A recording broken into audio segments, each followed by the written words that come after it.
පළවෙනි එක මං ඡන්ද ඉල්ලන්නේ නැහැ. ඕක කියන්න එපා අපේ හැමදෙරනේ. දැන් මට මේ පෞගේ කාලේ අර හෙලිකොප්ටර් එක ගිහලා මොනවද නොකියුවේ? මොනවද මට නොකියුවේ? දැන් මෙතන චූටිම ළමයි නැති නිසා මම මේ ටික අර මේ දැන් ටිකක් ආందోලනාත්මක පැතිකඩකුත් තියෙන නිසා මම කියනවා දැන් මේ මුතුගල සර් ප්‍රජනනයේ පාඩම ගන්නවා කියලා ප්‍රසිද්ධ කතාවක් තියෙනවා. දැන් හැමදෙරනේ මම ජීව විද්‍යා ගුරුවරයෙක්.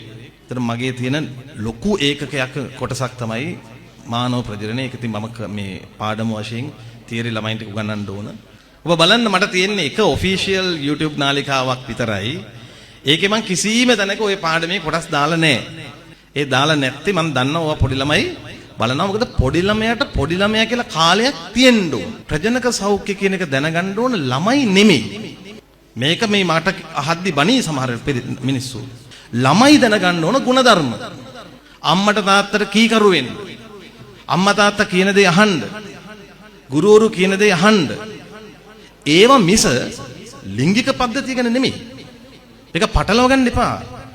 පිට රටවල තියෙන හැම ගුලියම ගිලින්න එපා. ඒවා ගැළපෙන රටවල් තියෙනවා නොගැළපෙන රටවල් තියෙනවා. ළමයි ඉන්න ඕන ළමයි විදියට. ප්‍රජනක සෞඛ්‍ය දැනගන්න ඕන. ප්‍රජනක සෞඛ්‍ය දැනගන්න උවමනා කාලයේදී නොමේරු හිත්වලට මේක දීලා බෑ. මම ඒකයි මේ කතාව කියන්දීම කලින් පටන් ගත්තේ. එතකොට දැන් පෙරලා මගෙන් ප්‍රශ්න ඇසිය හැකි. එහෙනම් ඔබතුමා උගන්වන්නේ. මම උගන්වන්නේ ඒ නිසි වයසේ ඉන්න අයට. මම මේ පුංචි ළමයි හොය යන්නේ ඕක උගන්වන්න. මම උගන්වන්නේ නිසි වයසේ ඉන්න අයට.